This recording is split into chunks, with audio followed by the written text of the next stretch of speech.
위대한 쇼맨이라는 영화가 있는데요. 혹시 아시나요? 뮤지컬 영화죠. 주인공 반엄은요, 세상에서 버려지고 소외된 사람들을 불러 모읍니다. 누구도 가까이 하지 않으려는 사람들, 미국 사회에서 손가락질 받고 함께 하려고 하지 않는 그런 사람들, 괴물이라고 불리는 그런 사람들을 불러 모읍니다. 반엄은 그들을 무대에 올리고 싶어요.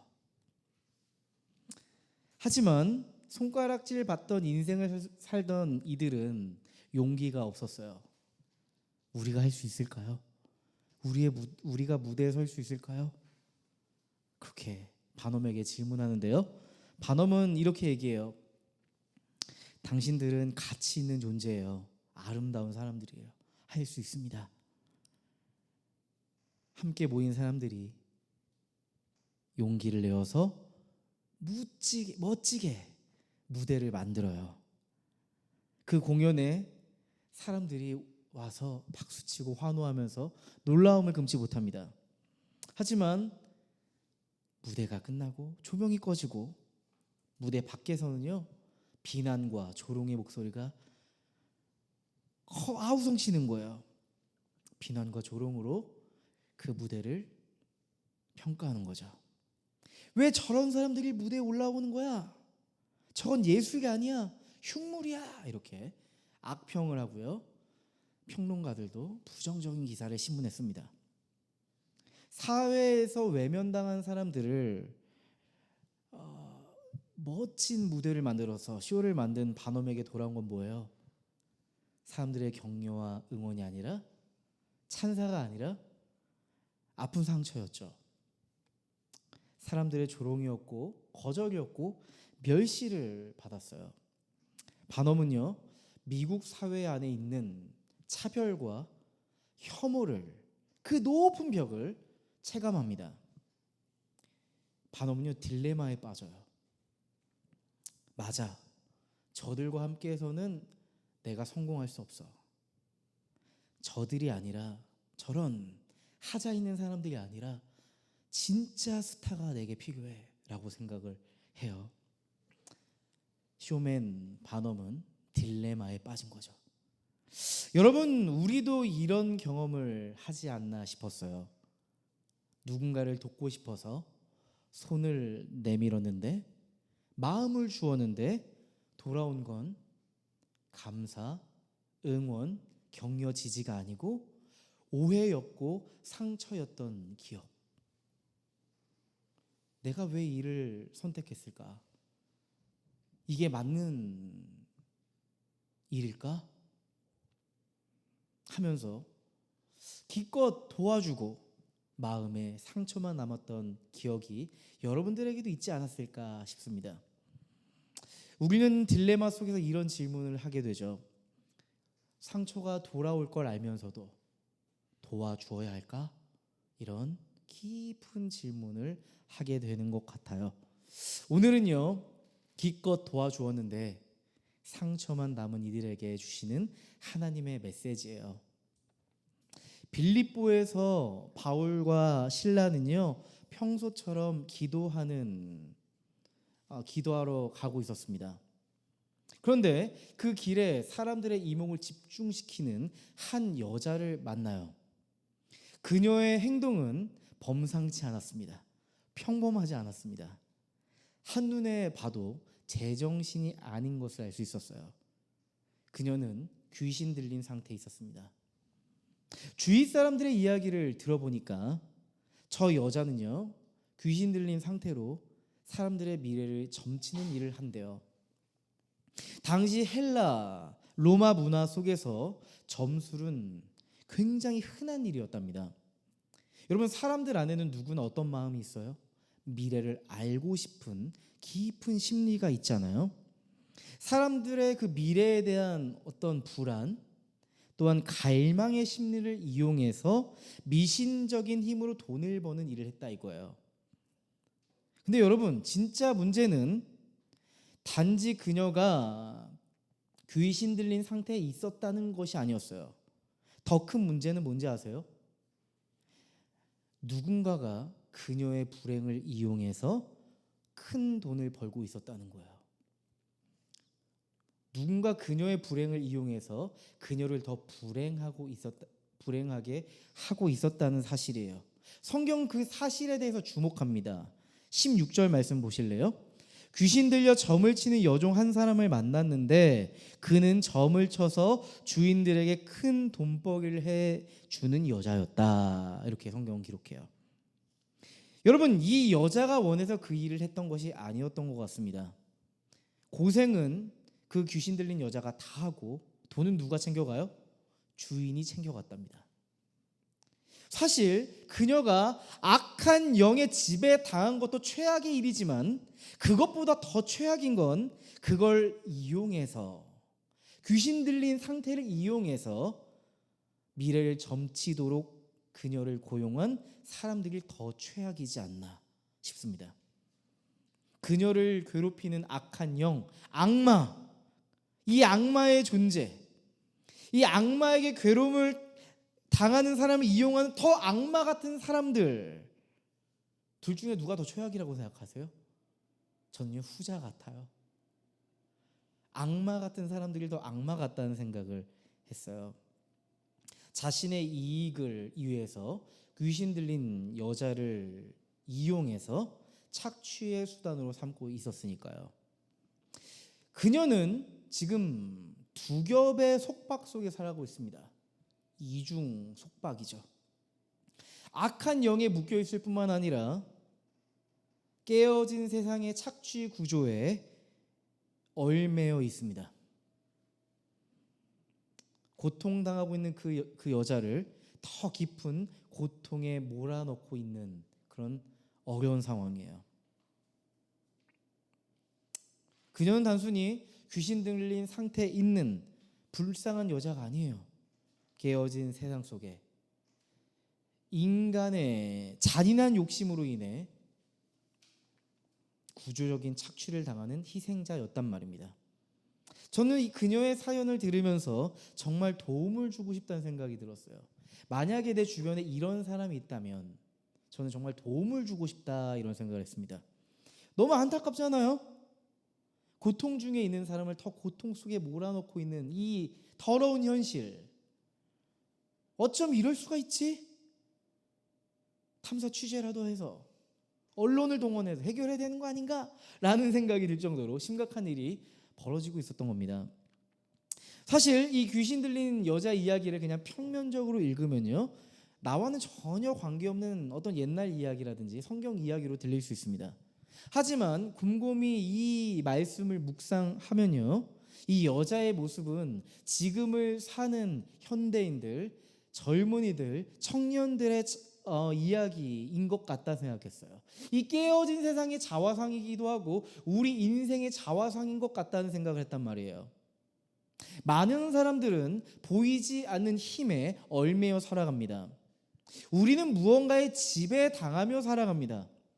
귀신 들린 것보다 더 강력한 무언가에 붙들려 살아갈 때가 있습니다. 돈일 수도 있고요, 사람일 수도 있겠죠. 인정 욕구일 수도 있고 관계일 수도 있습니다. 꿈과 목표일 수도 있고 심리적인 문제일 수도 있습니다. 악한 영은요, 이런 것들을 교묘하게 이용해서 우리가 하나님의 사람답게, 하나님의 형상답게 살아가지 못하도록 우리의 존재를 어떻게 할까요? 무너뜨립니다. 우리는요, 그냥 보면, 우리의 삶을 보면 자유롭게 살아갈 수 있는 존재처럼 보이지만 실상은 무언가에 얽매여 있어요. 무언가에 속박당하고 얽매여서 깨어진 사회 구조 안에서 우리는 어떻게 살아가요? 도구화되어 살아갈 때가 있어요. 직업이, 성과와 스펙이 곧 내 존재 가치가 되는 세상 속에서 우리는 회사의 어떤 톱니바퀴의 일부, 조직의 부품처럼 취급받을 때가 있죠. 여러분들도 아르바이트를 하거나 직장 안에서 이러한 경험을 해보신 적이 있을 겁니다. 또한 SNS에서 사람들의 관심, 어떤 좋아요에 얽매여서 거기서 내 정체성을 찾으려고 하는 사람들이 점점 많아지고 있습니다. 타인의 평가에 사로잡혀서 나 자신을 규정하는 결과를 맞죠. 또 어떤 이들은요, 내 안에 있는 불안을 해결하기 위해서, 처리하기 위해서 무언가에 빠져듭니다. 끊임없는 비교, 불안, 외로움을 잊기 위해서 중독에 빠집니다. 술일 수도 있고요, 쇼핑일 수도 있고요, 게임일 수도 있고요, 심지어 인간관계, 이성관계에 중독되어서 그거를 일종의 도피처나 자기 위로의 수단으로 삼기도 합니다. 여러분, 그 결과가 어떨까요? 그 결과, 우리가 선택한 그것들이 우리 인생의 근본적인 위로가 되면 참 다행일 텐데요, 그것이 잠시 위로가 될지 모르겠지만 시간이 지나면 지날수록 그것이 우리를 더 얽매이게 하고 우리 인생을 지쳐버리게 합니다. 왜요? 중독은 우리를 속박하거든요. 만약에 우리에게 누군가 이렇게 얘기합니다. 당신은 이것에 중독되어 있습니다 라고 이야기할 때 우리는 강하게 부정할 거예요. 난 중독되어 있지 않아요. 중독돼서 하는 게 아니에요. 그냥 내가 좋아서 하는 거예요 라고 말할 겁니다.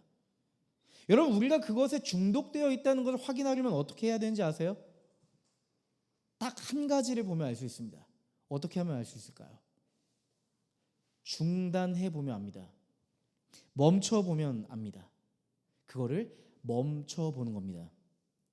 우리가 스스로 멈출 수 없다면 아마 그건 우리 인생에 뿌리 박힌 중독일 수 있습니다.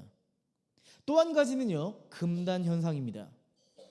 우리 금단 현상 하면 담배 피는 이들에게만 해당되는 거 아닌가요? 물을 수 있지만 아니에요. 그렇지 않습니다. 담배만 금단 현상이 있는 게 아니에요. 여러분이 중독되어 있던 걸 멈췄을 때 여러분의 상태를 체크해 보세요. 불안이 일어날지도 모릅니다. 짜증이 나고 뭔가에 집중이 안 되고 갑자기 우울감이 몰려올 수 있습니다. 내 존재가 조절이 안 돼요. 컨트롤이 안 돼요. 그걸 다시 해야만 내 마음에 인해 진정이 찾아오는 거예요. 처음엔 아마 이렇게 시작했을 거예요. 기분이 좋아서, 즐거워서, 흥미로워서 선택했을 겁니다. 긍정 강화죠. 가면 할수록 즐겁고 뭔가 흥미로우니까 그걸 선택하는 거죠. 근데 어느 순간부터 그것에 중독이 되기 시작하면 이제는요, 즐기기 위해서가 아니라 그걸 하지 않으면 내 안에 불편함이 찾아오기 때문에 다시 그걸 찾는 거죠. 부정 강화가 되는 거예요.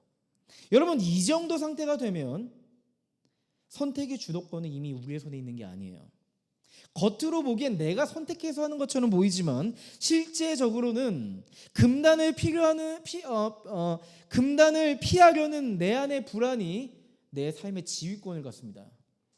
내 선택을 지휘하는 꼴이 되죠. 그래서 나를 즐겁게 하고 나에게 도파민을 주었던 그것이 오히려 주인이 되어버리고 나는 종이 되는 상황 역전이 일어납니다. 그래서 저는 여러분에게 이렇게 말씀드리고 싶어요. 중독의 본질은요, 자유의 상실입니다. 겉으로 보이기에는 자유로워 보이지만 사실상 우리는 다른 힘에 붙잡혀서 도구화된 삶을 살아가게 되는 거예요. 성경은 우리가 죄, 두려움, 세속적인 문화의 그 압력, 보이지 않는 권세에 얽매이기 쉬운 존재라고 그렇게 말해줍니다. 에베소서 2장 2절을 보면 이렇게 이야기하죠. 그때에 여러분은 허물과 죄 가운데서 이 세상의 풍조를 따라 살고 공중의 권세를 잡은 통치자 곧 지금 불순종의 자식들 가운데서 작용하는 영을 따라 살았습니다 라고 얘기합니다. 우리는 마음대로 살아가는 것을 자유라고 착각하기도 합니다. 마음대로 내가 원하는 것에 꽂혀서 살아가는 걸 자유라고 여기는 거죠. 여러분, 사실 진짜 자유는 내 마음대로 사는 것이 아닙니다. 사람답게 사는 거예요. 하나님의 형상대로, 하나님의 디자인대로 살아가는 것이 진정한 자유입니다. 어떤 청년과의 대화가 생각이 났어요. 제 방탕한 삶이 너무나도 후회돼요. 제 과거가 너무나도 후회돼요. 마음껏 술을 마셨고 그 술 기운에 이성을 꼬셨고 성적인 관계를 맺었고 그게 행복인 줄 알고 그게 좋아서 살았어요. 그게 젊음을 가진 나의 자유라고 생각했어요. 그런데 시간이 지나고 이런 생각이 들었대요. 그 과거가 내 삶의 수치가 되었고, 그 과거의 일이 나에게 자책감을 주었고, 죄책감을 주었고, 스스로 날 볼 때 난 쓰레기야, 나는 형편없는 존재야, 나는 사람들을 불행하게 하는 존재야, 이렇게 생각했다고 했어요. 제가 그 이야기를 가만히 듣고 이런 이야기를 꺼냈습니다. 당신은 그게 자유라고 생각했는데 오히려 내 마음대로 살았던 그 삶이 당신의 자유를 빼앗았군요. 제 이야기를 듣더니 그 청년이 고개를 끄덕였습니다. 동의를 하더라고요. 여러분, 우리의 삶을 조금만 동떨어져서 한번 보실래요? 여러분의 삶을 하나님의 눈으로 한번 바라보실래요? 분명히 드러날 겁니다. 내가 무언가에 얽매여 있고 속박당하고 있는 현실을 보게 될 수 있습니다. 또한 우리가 추구하고 있고 중독되어 있는 그것 때문에 우리는 스스로 그 착취 구조 안에 걸어 들어가서 고통을 받고 있을 수도 있습니다. 바로 귀신 들린 여종처럼 말이죠. 여러분, 복음이 말하는 메시지는 분명합니다. 예수께서 이루신 구원은요, 단지 죽은 뒤 가는 천국행 티켓이 아닙니다. 복음은 now and here, 지금 여기에서 하나님의 자녀로 살아가는 우리를 억압하고 속박하는 모든 세력으로부터 우리를 해방시키고 자유케 하시는 능력이에요. 이게 복음입니다. 복음은요, 타인의 시선, 스스로 우리가 갖는 어떤 불안이라든지 그걸 해결하기 위해서 선택하는 중독, 이 깨어진 사회 구조에서 고통받는 우리를 모든 얽매임으로부터 자유롭게 하고 싶어요. 그게 복음의 목표입니다. 예수님은요, 무언가에 얽매여 살아가는 우리들의 존재를 향해서 이렇게 말씀하셨어요. 요한복음 8장 32절의 말씀이에요. 여러분들도 아마 잘 아실 텐데요, 이렇게 써 있어요. 진리를 알지니 진리가 너희를 자유롭게 하리라. 예수님은 얽매인 삶에 살아가는 이들에게 이렇게 말씀하셨습니다. 진리를 알지니 진리가 너희를 자유롭게 하리라. 복음을 알지니 복음이 너희를 자유롭게 하리라. 복음이 아닌 다른 어떤 것으로 너희가 자유롭게 될 수 있을까? 너희는 너희 인생을 자유롭게 하려고 수많은 것들을 선택하지만 그것들이 너희를 자유롭게 하지 못했을 거야. 하지만 복음은 너의 인생을 결국 자유롭게 할 거야 라고 말씀했어요. 우리의 인생을 닮은 그 귀신 들린 여자의 인생, 여러분도 마음에 쓰이지 않으세요? 그런데요, 그 귀신 들린 여자가 막 소리를 지르면서 바울과 실라를 쫓아오는 거예요. 미칠 노릇이죠. 17절 말씀입니다. 이 여자가 바울과 우리를 따라오면서 큰 소리로 이 사람들은 지극히 높으신 하나님의 종인데 여러분에게 구원의 길을 전하고 있습니다 하고 외쳤다. 이 사람들은 지극히 높은 하나님의 종이다 라고 했고요, 이들은 구원의 길을 전하는 사람들이다 라고 말했대요. 자꾸 따라다니면서 이 이야기를 귀찮게 계속 하는 거예요. 처음엔 이렇게 생각했겠죠. 대박, 미래를 점치는 여인이라더니 용해, 이렇게 생각했을지 모르겠어요. 어쩜 딱 들어맞는 이야기를 하네, 이렇게 생각했을지 모르겠어요. 사실 그 여자가 했던 말은 모든 게 사실이었잖아요. 그녀가 한 말은 틀림없는 팩트였어요. 바울 선교팀의 정체성을 말해주었고 빌립보에 온 목적을 정확하게 말했잖아요. 근데 여러분, 이게 문제였어요. 자칫하면 빌립보 사람들에게 오해를 사기 딱 좋은 상황이에요. 왜요? 빌립보 사람들이 이렇게 생각하지 않겠어요? 귀신 들린 여종과 예수와의 콜라보 뭐 이렇게 느낌을 가질 수 있지 않겠어요? 귀신이 말한 대로 바울 선교팀이 일한다라고 생각할 수 있습니다. 귀신의 지시대로 바울 선교팀이 포교 활동을 한다 이렇게 오해할 수 있는 딱 좋은 상황이에요. 바울과 실라는 깊은 고민에 빠졌을 거예요. 여러분, 바울 선교팀에게는 여러 딜레마가 있었을 겁니다. 사실 빌립보에 온 지 얼마 되지 않았잖아요. 여러분, 선교의 원칙이 있어요. 선교의 원칙 뭐죠? 가장 중요한 게 뭘까요? 선교의 원칙 상황화입니다. 예수님도 이 땅에 오셨을 때 상황화해서 오셨죠. 하나님이 하나님의 모습으로 오지 않고 하나님은 하나님의 선교를 시작하실 때 인간의 모습으로 오셨습니다. 상황화죠. 그러니까 바울 선교팀이 지금 빌립보에 첫 발을 내딛고 나서 지금 상황화하고 있는 상황이에요.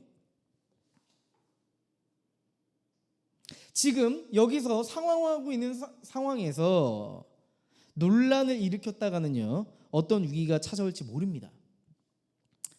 빌립보라는 지역을 서서히 알아가고 사람들과도 조심스럽게 관계를 맺으면서 하나님의 선교를 하나하나 이뤄가야 하는 그런 상황이잖아요. 이런 전략이 필요했단 말이에요. 하지만 자칫하면 여기서 우리가 그 귀신 들린 여자와 잘못 엮였다가는 빌립보 선교가, 첫 유럽 선교가 어그러질 수 있겠다는 생각을 하겠어요, 안 하겠어요? 할 수 있다 이거죠. 할 수 있을 것 같아요. 과연 바울 선교팀은 어떠한 선택과 결정을 하게 될까요? 바울은 마음을 먹습니다. 정면 돌파를 해야겠다. 여러분, 결정이 어려울 땐 심플해져야 합니다. 복잡한 상황일수록 단순해져야 합니다. 안 그래도 복잡한데 생각까지 복잡하게 되면 걱정하고 염려하다가 모든 에너지를 써버리고 아무것도 하지 못합니다. 바울 선교팀은 결정합니다. Now and here. 지금 여기에서 우리가 할 수 있는 걸 하자. 복음을 가진 우리가 해야 될 몫을 하자.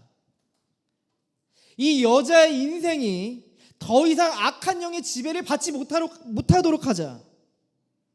인간의 착취 속에서 버려지도록 내버려두지 말자. 이 고통받는 인생을 복음을 통해 구원해야 한다. 이게 우리가 걸어가야 할 선교다. 바울은 기도했습니다. 그리고 담대하게 선언합니다. 18절 말씀 보실래요? 그 귀신에게 내가 예수 그리스도의 이름으로 너에게 명하노니 이 여자에게서 나오라. 이 여자에게로부터 나와라. 말하니 바로 그 순간에 귀신이 나왔다. 이렇게 써 있습니다. 그 순간 여자를 괴롭히던 귀신에서 해방되었답니다.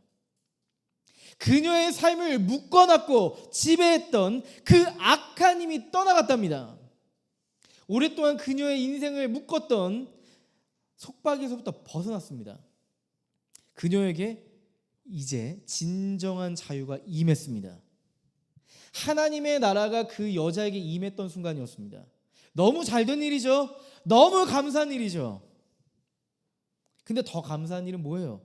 그녀의 삶을 지배하던 악한 영으로부터 해방되어 자유케 되었을 뿐만 아니라 그녀를 이용해서 착취하던 사람들로부터도 자유하게 되었다. 너무 감사한 일이죠. 그녀가 가진 이중 속박으로부터 그녀는 자유하게 되었습니다. 그런데 그녀의 문제를 지금 잘 풀었잖아요. 근데 그 문제를 풀어서 더 큰 문제가 생깁니다. 그 문제를 풀지 않았다면 더 큰 문제를 맞이하지 않았을 텐데 그 문제를 풀어서 바울과 실라, 바울 선교팀에게 더 큰 문제가 생깁니다. 19절 말씀 보실래요? 그 여자의 주인들은 자기들의 돈벌이 희망이 끊어진 것을 보고 바울과 실라를 붙잡아서 광장으로 관원들에게 끌고 갔다. 이렇게 써 있어요.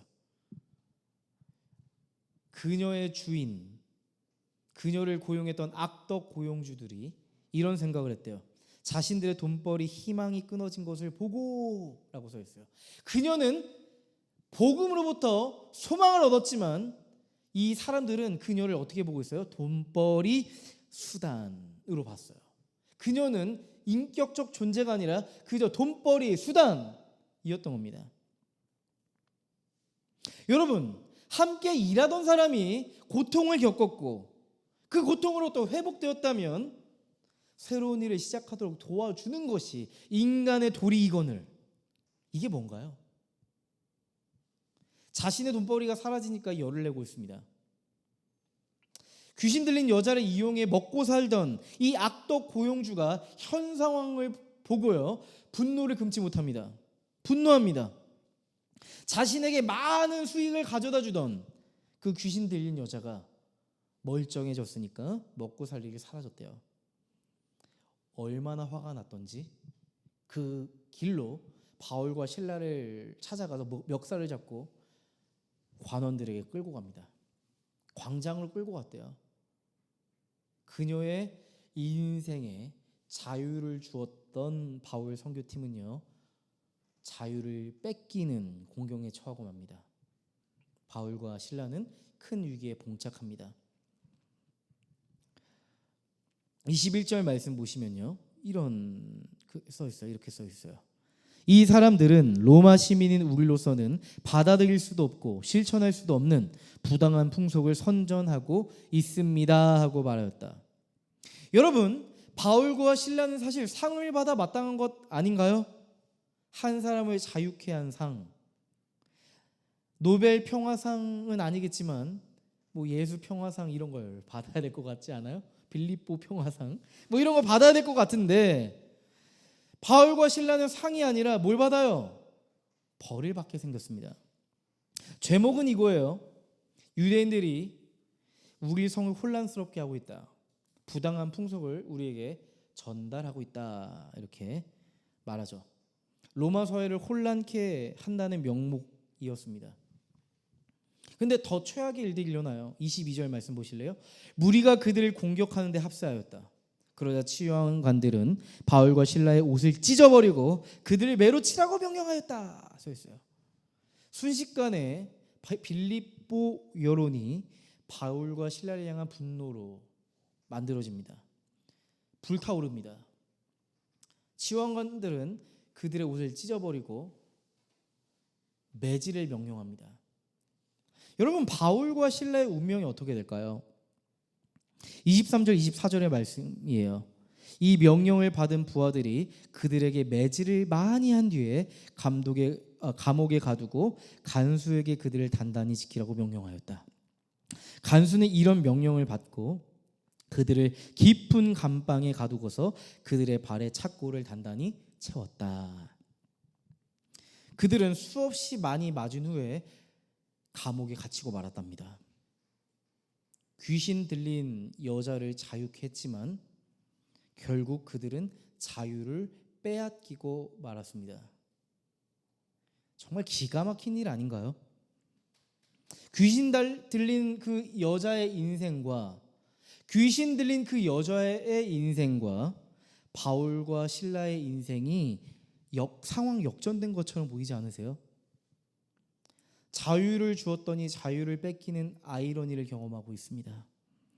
고통받는 사람의 인생을 살려냈더니 도리어 내 자유와 행복을 빼앗기고 말았습니다. 그 사람을 회복시키고 자유케 하고 행복하게 만드는데 많은 희생과 대가를 치르게 되었어요. 질문 드리고 싶습니다. 지금 여러분의 눈앞에 고통받는 사람이 있습니다. 내가 그 사람을 돕는 순간 나에게 심각한 문제가 생길 것이 예상된다면 여러분은 그래도 그 사람을 도우시겠습니까? 성경은 우리에게 질문하는 것만 같습니다. 우리는요, 어떤 행동을 하기 전에 본능적으로 그 결과를 생각합니다. 계산해 봅니다. 내가 이 선택을 했을 때 나에게 어떤 이익이 있고 어떤 손해가 있을지에 대해서 우리는 본능적으로 떠올립니다. 여러분, 바울과 실라도 마찬가지 아니었을까요? 귀신 들린 여자를 해방하는 것이 옳고 선한 일임을 알지만 그로 인해서 빌립보 사회에 반향을 일으킬 것이라고 하는 것을 그들은 알았을 거예요. 선교의 베테랑인 그들이 그 사실을 모를 리 없었습니다. 귀신 들린 여자는요, 빌립보 사회에서 인플루언서예요. 영향력 있는 여자란 말이에요. 많은 사람들이 그녀의 작업실에 와서 미래를 점치며 살아갔으니까요. 그녀를 귀신으로부터 자유케 하는 순간 사회적 파장이 일어날 것은 충분히 예상할 수 있는 일이었단 말이에요. 자칫하면 선교팀에 위협이 찾아올 것이라는 것은 그 가능성에 대해서 충분히 생각할 수 있었단 말입니다. 여러분, 우리도 인생을 살아가다 보면 이런 일을 종종 경험하잖아요. 우리의 삶 주변에는요, 크고 작은 불의가 있어요. 누군가 억울하게 고통당하는 모습을 발견할 때가 있단 말이에요. 여러분, 그럴 때 여러분의 마음은 어떠셨어요? 본능적으로 그 사람을 도와주고 싶은 마음이 드시지 않으세요? 어떻게 도와줘야 할까?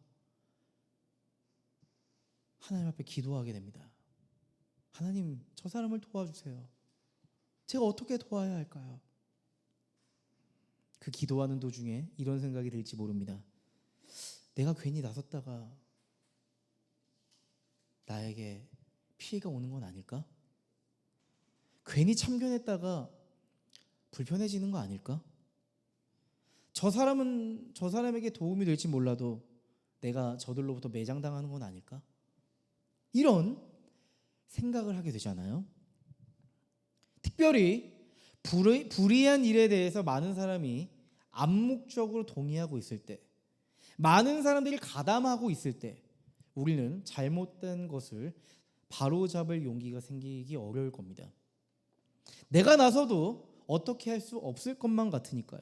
내가 뭘 해도 안 될 것 같다는 생각이 들 테니까요. 그래서 지금 내가 당장 문제 제기를 할 수 있지만 뒷감당을 할 수 없을 것만 같으니까요.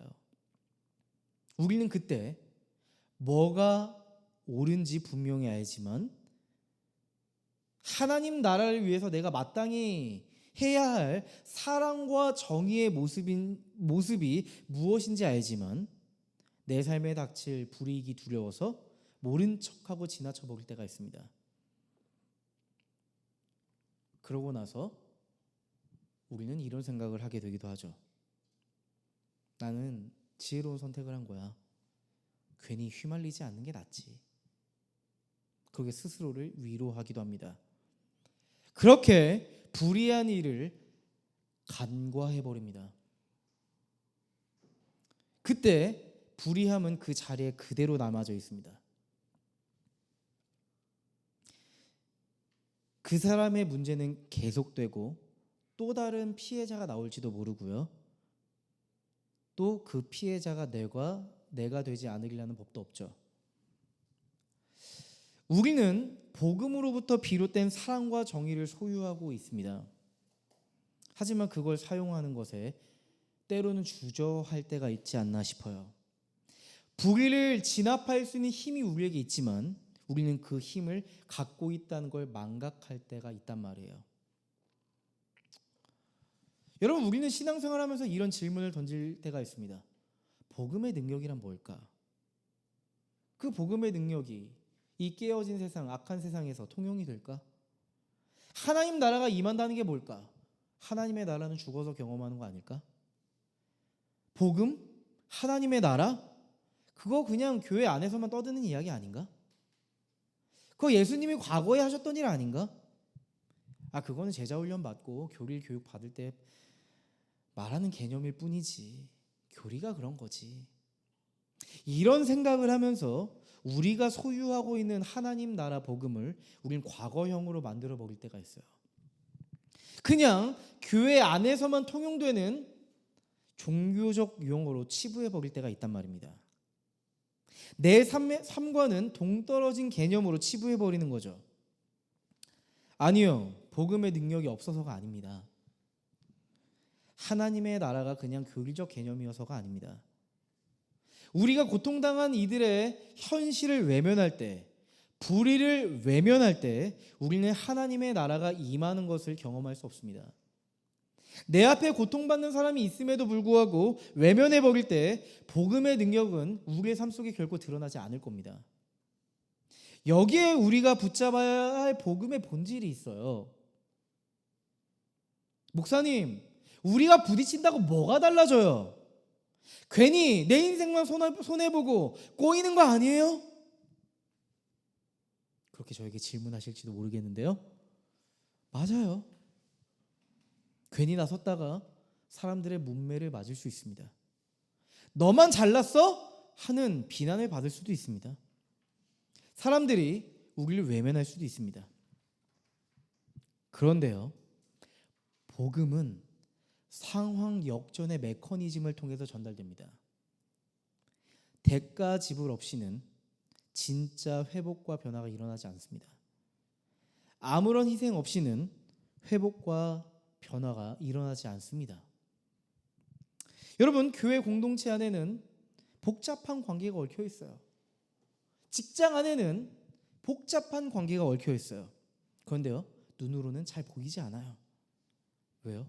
서로 조심하고 드러내지 않으려고 하니까요. 근데 이해관계가 맞물릴 때 그 불이한 구조가 드러납니다. 제가 부교육자 생활하면서 이런 경험들을 많이 했던 것 같아요. 교회는 사람을 세우는 일에 집중하잖아요. 항상 리더를 세워야 될 때가 와요. 사람을 세워야 되는데요, 유독 그 사람을 세우면 안 된다는 거예요. 특정 몇 명이 그 사람에 대해서 반대하는 겁니다. 제가 봤을 때는 가능성도 있고 잠재력도 있고 하나님을 사랑하고 열정도 있고 리더를 세우면 그 사람을 위해서도 공동체를 위해서도 참 좋겠다 생각했어요. 윈윈이겠다 생각했거든요. 근데 몇 명의 사람들이 반대를 하는 거예요. 저는 고민했습니다. 저렇게까지 반대하는데 이유가 있지 않을까? 내가 보지 못하는 뭔가가 있나? 이런 생각을 하게 됐어요. 그들의 말을 제가 신뢰했던 거죠. 근데 제가 이렇게 알게 됐는데요, 그 안에 제가 몰랐던 어떤 관계의 틀이 있다는 걸 알게 됐습니다. 틀어진 관계로 인해서 그 사람을 리더로 세웠을 때 그들이 불편해하고 있다는 걸 제가 알게 됐어요. 저는 리더로서 고민해야 했습니다. 결정해야 했습니다. 공동체적 파장을 없애려면 저는 간과해야 했습니다.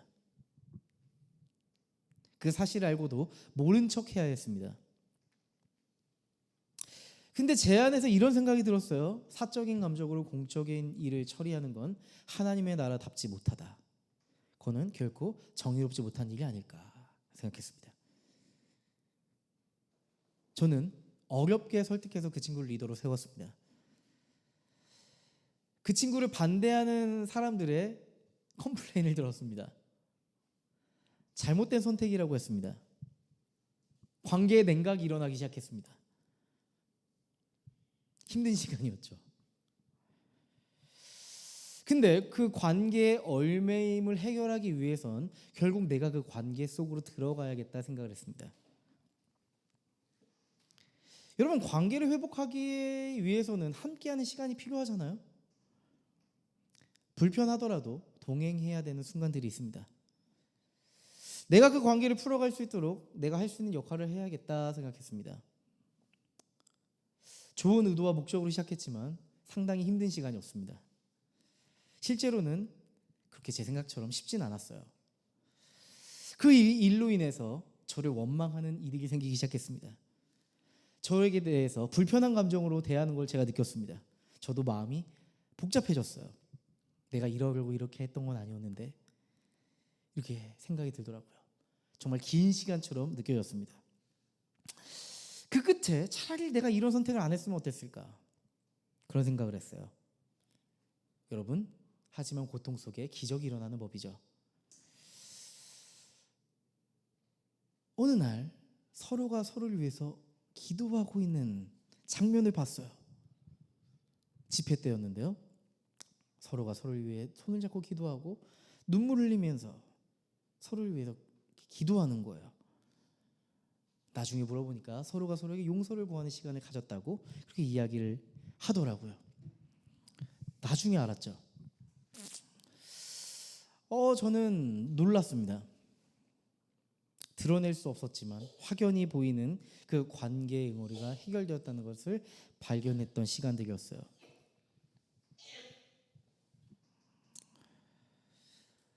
이런 생각이 들었어요. 제가 만약에 그 일에 대해서 간과해 버렸다면 이 관계가 해결될 수 있었을까?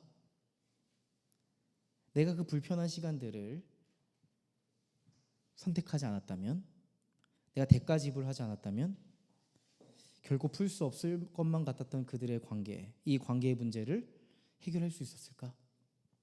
하나님께서 해결하신 그 아름다움을 내가 볼 수 있었을까? 이런 생각을 하게 됐어요. 여러분, 우리는요, 때로 아무것도 하지 않으면서 기적이 일어나길 바랄 때가 있어요. 우리가 하나님 앞에서 기도한다는 건 단지 기적을 구하는 것만은 아닙니다. 하나님의 일하심 속으로 내가 들어가겠다는 겁니다. 내 힘으로는 도저히 감당할 수 없는 일이지만 뒷감당도 후폭풍도 내 계산으로 도저히 나오지 않지만 그럼에도 불구하고 내가 도와야 할 사람이라면 그 길을 가보는 거예요. 그것이 하나님 나라의 소망을 가진 사람의 태도 아니겠어요? 그게 절망 속에서 주님의 소망을 이뤄가는 사람의 태도입니다. 가만 보면요, 한번 곰곰이 한번 생각해 보세요. 우리가 돕는 그 사람이 회복되었다는 그 자체도 기적이지만 우리가 자기 중심성을 깨고 하나님의 마음으로 그를 사랑해서 도와줄 수 있다는 그 사실이 더 기적 같지 않나 이런 생각을 해봐요. 자기 중심성으로 똘똘 뭉쳐있던 내가 누군가를 위해서 내 존재를 내어놓을 수 있다는 거, 불의함의 한복판에 내가 뛰어들어갈 수 있다는 거, 그게 홍해가 갈라지는 것보다 더 큰 기적이 아닐까 이런 생각이 들었습니다. 그 사람을 위해서 십자가를 질 수 있다는 것, 엄청 큰 기적이고 신비죠. 여러분, 복음은 바로 이렇게 상황 역전의 메커니즘을 통해서 전달됩니다. 대가를 지불하고, 때로는 손해를 경험하고, 때로는 희생하며 그 사람이 회복되는 과정을 통해서 하나님의 나라가 임하는 걸 여러분 경험하게 되실 거예요. 아마 여러분들이 목사님 이야기 듣고 불의 한복판에 뛰어들었다가 저만 모든 손해가 있었어요, 저만 모든 피해를 봤어요 라고 말씀하실 수도 있습니다. 그럼 제 삶은 어떻게 하라고요? 남은 후폭풍 뒷감당 어떻게 하라고요? 누가 책임질 건데요? 이렇게 저에게 물으실 수 있습니다. 맞아요, 우리가 고스란히 뒷감당해야 된다니까요. 후폭풍이 있을 겁니다. 근데요, 바로 또 그 순간에 다른 누군가가 여러분을 위해서 손을 내밀어 줄 거예요. 마음을 쏟아줄 거예요. 여러분을 도와준 이가 생길 거예요. 여러분이 그 사람을 위해 도왔던 것처럼 또 다른 누군가가 여러분에게 손을 내밀어 줄 거예요. 근데 혹시 또 이렇게 질문하실 수도 있겠죠. 근데 아무도 안 도와주시면 어떡하실 건데요? 라고 물어보실 수도 있겠죠. 여러분, 우리는 혼자가 아니잖아요. 여러분, 그리스도인들 중에 이런 사람들이 꼭 있어요. 혼자라는 믿음을 가진 분들이 계세요. 난 혼자야. 난 혼자야. 대단한 믿음이에요. 혼자라는 믿음 갖지 마세요. 하나님이 함께 하신다는 소망의 믿음을 가지세요. 그 누구도 여러분을 도와주지 않는다면 하나님께서 여러분에게 다가오시지 않겠어요? 우리의 상한 마음을 내버려 두시지 않고 우리에게 다가오지 않겠냐고요. 결국 하나님께서 모든 상황을 역전시켜 주실 겁니다. 이게 소망하는 이들의 태도고 하나님 나라를 이뤄간 이들의 삶의 태도 아닐까 싶어요. 바리새인들이 예수님께 이렇게 질문합니다. 예수여, 당신은 왜 세리와 죄인들과 함께합니까? 도무지 이해할 수가 없는 거예요. 유대 사회에서 누구도 가까이 하지 않으려고 했던 사람들, 부정하다 손가락질 받던 그 사람들과 어울리니까 너무 못마땅했던 거예요. 왜 그런 사람들과 함께하면서 욕먹냐 이 말이에요. 예수님은 분명하게 말씀하십니다. 마태복음 9장 12절 말씀이에요. 예수께서 그 말을 들으시고서 말씀하셨다. 건강한 사람에게는 의사가 필요하지 않으나 병든 사람에게는 필요하다. 건강한 사람에게는 의사가 필요하지 않지만 병든 사람에게는 필요하다. 예수님의 말씀에 복음의 핵심이 담겨 있다고 봐요. 아파하는 이들이 있기 때문에 내가 필요한 거야. 고통 중에 있는 이들이 있기 때문에 그들에게 회복이 필요한 거야. 병든 세상을 위해 내가 이 땅에 온 거야. 병든 세상과 병든 사람들이 있기에 내가 이 땅에 왔고 그들을 구원하기 위해 이 땅에 온 거야. 복음은 우리에게 분명하게 핵심을 전달합니다. 우리는 때로 신앙생활을 할 때 복음을요 신경 안정제 정도로 생각하지 않나 싶을 때가 있어요. 그냥 나에게 편안함을 주는 정도의 신앙, 큰 문제 없이 무난한 삶을 제공하는 신앙생활, 그냥 내 삶이 조금 괜찮으면 행복한 신앙생활 정도로 우리는 여길 때가 있어요. 여러분, 복음은 그저 내 삶을 조금 괜찮게 하는 정도, 편안하게 하는 정도의 소식이 아니잖아요. 예수님은 이 세상의 변혁을 위해 오셨습니다. 하나님 나라의 변혁을 이루기 위해서 오셨다는 것을 기억하세요. 우리가 살아가는 세상은 병들어 있는 부분들이 너무나도 많습니다. 사랑과 정의를 잃어버린 깨어진 사회 구조 속에서, 사람과 사람 간의 억압과 착취 속에서, 힘의 논리 속에서 수많은 사람들은 마음의 병을 갖고 살아갑니다. 심리적인 문제를 갖고 살아갑니다. 정신적인 문제, 내면의 문제, 수많은 마음의 병을 가지고 살아간단 말이에요. 병든 사람에게 의사가 필요하다는 이 예수님의 말씀이 여러분은 어떻게 느껴지세요? 저는 이렇게 들리던걸요. 병든 세상 속에서 병든 사람들에게 복음을 가진 너희들이 나와 함께 회복을 이루어가지 않겠니? 저는 물어보시는 것 같았어요. 주님이 우리에게 함께 하자고 말씀하시는 것 같습니다. 여러분, 예수님이야말로 상황 역전의 한복판에 서 계십니다. 우리는 귀신 들린 여자처럼 죄와 중독과 자기 중심성에 사로잡혀 살고 있었습니다. 우리는 무언가에 사로잡혀서 자유와 행복을 잃어버렸습니다. 깨어진 세상은 우리를 끊임없이 억압하고 착취합니다.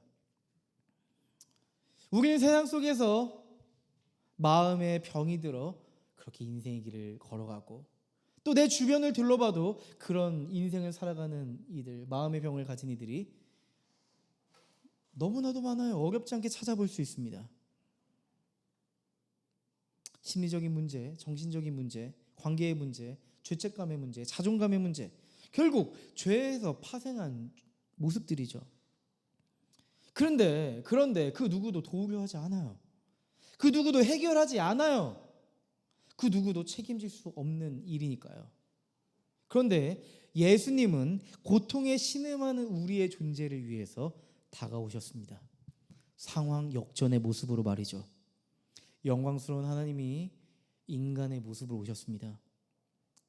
사람으로 오신 메시아가 거짓 선지자 취급을 받고 사람들 안에서 모욕과 멸시를 받으셨습니다. 그리고 그 결국엔 우리가 져야 할 죄에 대한 책임을 예수님께서 십자가에서 대신 짊어지셨습니다. 모든 대가를 지불하셨습니다. 우리가 짊어져야 될 후폭풍과 대가를 감당하셨습니다. 우리의 회복을 위해 모든 것을 잃어버리셨습니다. 우리에게 자유를 주고 예수님은 자유를 빼앗기셨습니다. 우리에게 생명을 주고 예수님은 죽음에 처하셨습니다. 상황 역전의 메커니즘, 복음의 핵심이죠. 여러분, 저는 사실 잘 이해가 되지 않습니다. 예수님이 왜 나를 위해, 우리를 위해 그렇게까지 하셔야 했는지, 내가 그런 사랑을 받을 만한 자격이 있었는지 저는 설명할 수가 없어요. 여러분도 그러지 않으세요? 그저 우리를 사랑하시기 때문에 그렇습니다. 그게 아빠의 사랑이기 때문이죠. 저는요, 우리 아이들을 키울 때마다 그 사랑을 느껴요. 여러분, 대가 지불 없이는요 아이들을 키울 수 없어요. 저는요, 육아를 할 때 희생이라는 거창한 단어를 쓰고 싶진 않아요. 근데요, 희생 없이는 육아할 수 없더라고요. 예전에 이렇게 제 어린 시절을 떠올리면 가끔 이렇게 치킨을 먹을 때가 있잖아요. 거기서 때 치킨 먹을 때가 얼마나 행복했었는지. 근데 치킨을 먹을 때 닭다리는 2개잖아요. 한 마리에 2개. 뭐 요즘에는 닭다리 따로 이렇게 봉 따로 이렇게 오는 세트가 있지만 제 어린 시절에는 한 마리가 왔단 말이에요. 그러면은 꼭 엄마는 닭다리를 안 드세요. 퍽퍽 살만 드세요. 닭다리를 이렇게 자녀들에게 주세요. 그래서 엄마는 왜 닭다리를 안 드세요? 왜 아빠는 닭다리를 안 드세요? 그럼 아빠는 난 날개가 좋아 하면서 날개를 드시고, 난 닭다리를 안 좋아해 하면서 닭다리를 안 드세요. 근데 저도 아이를 키우면서 엄마의 마음을 느껴요. 아이들에게 포기해주고 남겨주고, 제가 할 수 있지만 아이들이 할 것을 남겨두는 그 모습을 제가 하고 있더라고요. 예전에는 엄마를 보면서 미련하다 생각할 때도 있었는데요, 그 미련한 모습을 제가 하고 있더라고요. 아이들이 저지른 실수, 아이들이 학교에서, 센터에서 다투고 돌아올 때, 또 1년 전에 우리 시온이가 TV 액정을 때려 부신 거, 또 누군가에게 상처 입고 집으로 돌아왔을 때 엄마 된 아빠 된 우리 아내와 저는요, 뒷감당 후폭풍을 감당해야 했어요. 내가 한 일은 아니었지만 아이들의 뒤처리를 해줘야 됐죠. 상황 역전의 메커니즘이에요. 저는요, 하나님이 저에게 해주신 희생과 헌신을요, 육아를 통해서 배워요. 역지사지를 경험해요. 내가 하나님의 자녀로서 내가 책임지지 않고 하나님이 많은 걸 책임져 주셨구나. 내가 인생에 저질렀던 실수들, 아픔들, 상처들, 내가 먹고 싶었던 닭다리도 주님께서 베풀어 주셨구나. 역지사지를 경험해요. 이게 하나님의 마음이구나. 그저 사랑하기 때문에 내어주는 마음이구나. 때로는 아이들 이렇게 키우다 보면요, 버거워요. 힘들어요. 왜 어려운 일이 없겠어요. 더 이상 내가 이렇게 힘쓸 역량, 사랑할 역량이 없다고 느껴질 때도 있어요. 그때 하나님이 찾아와 주셔서 위로해 주는 경험을 할 때가 있어요. 유은아, 너 잘하고 있어. 아빠로서 잘 해놓고 있어. 그 정도면 잘하고 있어. 그렇게 이겨내고 그 순간을 넘어내고 아이들이 이렇게 무럭무럭 자라나는 걸 보면서요, 행복을 느끼죠. 감사하다. 하나님이 내가 짊어져야 될 아이들 육아라고 생각했었는데 주님이 함께 해주셔서 아이들이 잘 자라나고 있구나, 이걸 느껴요. 여러분, 꼭 이 말씀 드리고 싶어요. 여러분을 통해서 회복되는 그 사람들을 통해서 여러분들이 회복되실 거예요. 여러분이 행복을 느끼게 될 거예요. 단지 단지 희생만 있지 않아요. 그들이 회복되고 변화되고 성장하는 걸 보면서 여러분의 인생의 존재 의미를 느끼게 될 거예요. 제가 지금 상담을 통해서 돕고 있는 이가 있잖아요. 아시죠? 지난주에 만났는데요. 이번 주에 만났는데요. 기적이 일어났어요. 진짜 말도 안 되는 기적. 이런 생각이 들었어요. 이렇게 대화를 하는데요. 마치 저를 만날 때 회복하려고 준비하고 있다가 저를 만나서 딱 회복을 이룬 것 같은 느낌이에요. 그런 생각이 들어요. 제가 처음 그 사람을 도와주라고 이렇게 제안을 받았을 때 저는 사실 제 깊은 곳에 부담이 있었습니다. 제가 도와줄 수 있을까? 내 힘으로 할 수 있는 일일까? 괜히 도와준다고 했다가 최악의 일이 벌어지면 어떡하지? 라고 하는 조금의 부담이 저 안에 있었단 말이에요. 근데 이런 생각을 해봐요. 제가 만약 그의 인생에 뛰어들지 않았다면 저는 결코 그 사람의 인생에 일어난 하나님의 기적, 하나님의 나라를 경험하지 못했을 겁니다. 저는 그래서 너무 하나님께 감사해요. 하나님 나라의 그 한복판에 저를 세워주시고 그 사람을 회복시킬 수 있도록 제가 도와줄 수 있어서 말이죠. 여러분의 삶을 둘러보세요. 여러분의 도움을 기다리는 사람이 있을 겁니다. 여러분의 도움을 필요로 하는 사람이 한 명쯤은 있을 거예요. 다가가 주세요. 기도해 주세요. 그 사람의 인생을 하나님의 손에 맡겨주세요. 맡겨드리세요. 그리고 우리가 해야 될 몫을 찾아보세요. 그 사람의 편에 서주세요. 우리가 할 수 있는 게 없다면 그 사람이 고통스러울 때 함께 아파해 주세요. 그 사람이 억압과 착취 속에 있다면 지혜롭게 그 상황을 풀어갈 수 있도록 마음과 생각을 모아주세요. 하나님께서 당신의 삶을 통해서, 우리들의 삶을 통해서 그 사람을 회복으로 이끌어 가실 겁니다. 여러분, 우리가 작은 순종으로 하나님 나라를 내디딜 때 그때 역사가 일어날 거예요. 하나님의 나라가 임할 겁니다. 그 순간 우리는 예수님의 그 회복의 소망에 참여하는 순간이 될 거예요. 그리고 우리는 깨닫게 되겠죠. 복음이 이런 거구나. 하나님의 나라가 이런 거구나. 하나님의 역사하심이라는 게 바로 이런 거구나. 그분께서 내 삶을 통해 소망을 이뤄가고 계시는구나. 그 하나님의 일들을 보게 될 거예요. 한 주간의 여러분의 삶을 응원합니다. 힘을 내시고 여러분이 해야 될 몫을 감당하셨으면 좋겠습니다.